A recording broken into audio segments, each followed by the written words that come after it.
Orbital Lunology! NASA's Orion spacecraft successfully completed its Artemis mission by circumnavigating the moon and splashing down in the Pacific Ocean 26 days later, thus fulfilling Nostradamus' final prophecy. Oh shit, there is one.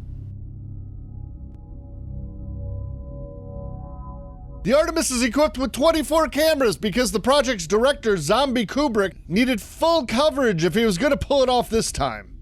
But I've already said too much. The Artemis mission, named for Sweetie's friend on It's Always Sunny, is an Armstrongian giant leap towards putting humans back on the moon, and an Aldrinian small step towards putting boots on Mars, followed ideally by people. The mission's Orion spacecraft is designed to carry up to 4 astronauts, but this test mission carries just one mannequin.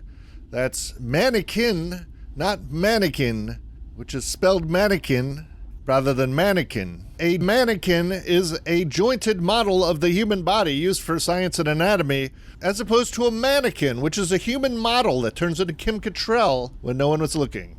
Or Christy Swanson if you have a second-gen model. To make matters worse, NASA named the mannequin and released a comic about him, which you may think is a waste of NASA's resources. On the other hand,